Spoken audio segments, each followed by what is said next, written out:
አፈሳ ከተጀመረ ኢትዮጵያ ላይ መንግስት መውደቁን 100% አረጋግጫለሁ። ደርግን ልጅ ሆኜ ስለማቅ አፈሳ ከጀመርክ ወድቃል።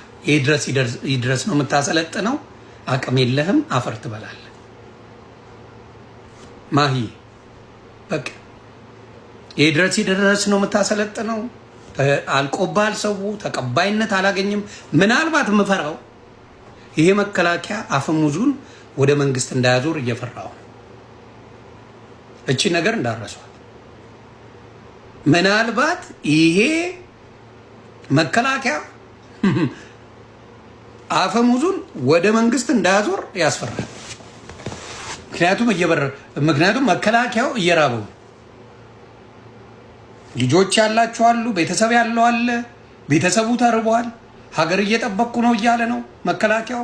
የሚከፈለው ነገር የሚረባ ነገር አይደለም። ስለዚህ ለማየት ያብቃችሁ። በዚሁ ከቀጠለ መከላከያ ራሱ ወደ መንግስት አፈሙዙን ያዞራል። መጀመሪያ ያሉትን ጣጣ አድርጎ መገላገል ነው። መሳሪያው አላቸው። ከላይ ያሉትን ጣጣ አድርጎ ደፍቶ ራሱ እንትን ያደርጋል። ስለዚህ በጣም አደገኛ ጊዜ ነው። በጣም በተለይ በኑሮ ውድነት ሚስቱ ልጁ እየተራበ ሀገር አይጠብቅል። ይሄን በደንብ አድርጌ እነግርሃለሁ።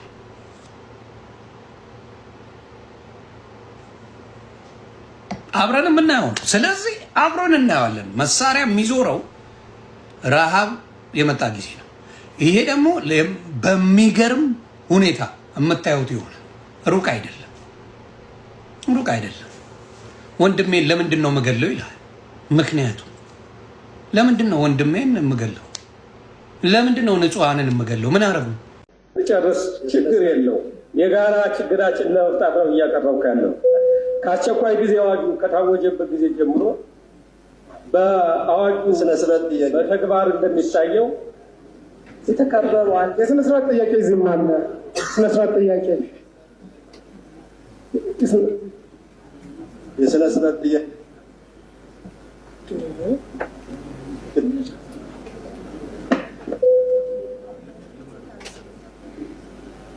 ሳጥሮ ካነሳውት ውጭ ሌላ ማሳሰቢያ ሌላ የማነሳው አንደኛ ከአዋጁ ውጭ ሌላው እያነሱ ያሉት የተከበሩ ምክር ቤት አባል መንግስትን ከስልጣን የሚወርድበት ነው። መንግስት ከስልጣን መውረድ የሚችለው በምርጫና በምርጫ ብቻ ነው። ይሄ ትክክል ስላልሆነ ቢታረሙ የሚል ሀሳብ ለማስቀመጥ ነው። አመሰግናለሁ። በጣም ተራራቱ አጠቃላይ ወደሚቀጥለው እንሄዳለን። በአጠቃላይ እኔ ከእንትኑ ከአዋጁ መንፈስ አልወጣም። አሁንም ያልኩት ይሄ ክልሉን ለማስተዳደር የቅቡልነት ችግር ስላለ ሁሉንም በማሳተፍ የጋራ መፍትሄ መፈለግ ይቻላል የሚል እምነት ስላለኝ ነው።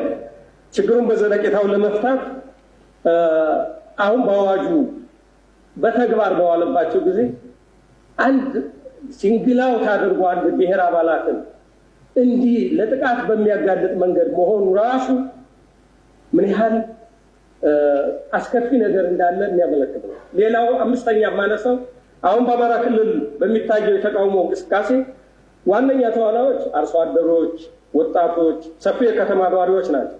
ዋነኛ ጥያቄያቸው ሰርተን እንድንኖር ሰላም አትንሱን፣ የደረስንበት ላለው እየደረሰብን ላለው በደል ፍትህ ይሰጠን፣ በነፃነትና በዲሞክራሲ መንገድ ሀሳባችንን እንግለጽ ወዘተ የሚሉ ናቸው።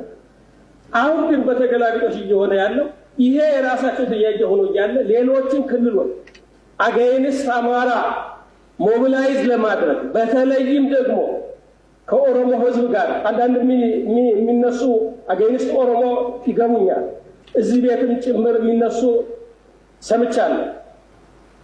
ህዝብን ከህዝብ የሚያጋጭ እኛ እናልፋለን።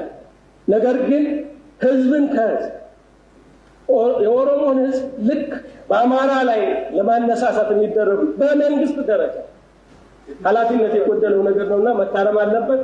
የምክር ቤት አባላት ይህንን አዋጅ ማጽደቅ የለባቸውም። ይሁኖ የሚጸድቅ ከሆነ ይህ የአማራ ላይ እንዲፈጸም የታዘዘ በስነ ስርዓት ጥያቄ አለ። የጊዜ ካልሆነ በስተቀር በየተራ ለሁሉም የሚደርሰው ይሆናል። ስነ ስርዓት ብታስጨርሱ ጥሩ ነበር። ይበቃውታል። የሰጡትን ማሳሰቢያ ስላልተቀበሉ በዚህ ብናበቃና ሰባተኛ የወሰደ ሰው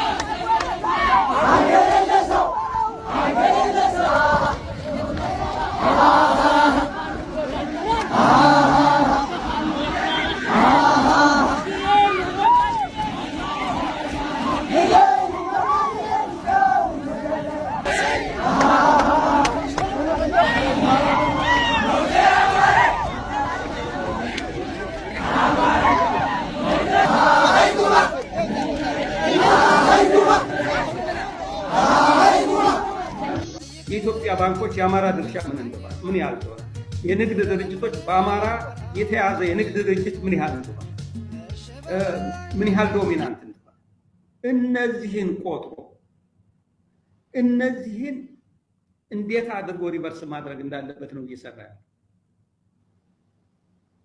የስንት ባለሀብት ነው አካውንት የተዘጋው? ለምንድን ነው ባለሀብቶቹ ተረጋግተው ስራ እንዳይሰሩ የተደረገው?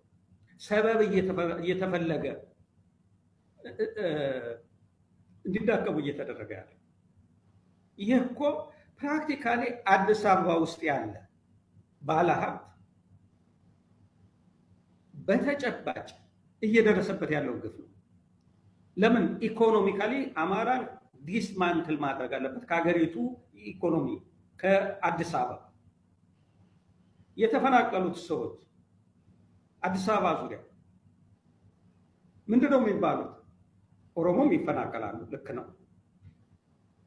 ይህን ስል ለኦሮሞ ያሰበ ነው ብዬ ልናገር አልችልም። እያንዳንዱ የምትደረግ የአማራ አመራሮች እርስ በርሳቸው እንዳይገናኙ፣ እንዳይግባቡ የራሳቸው ድክመት ነው።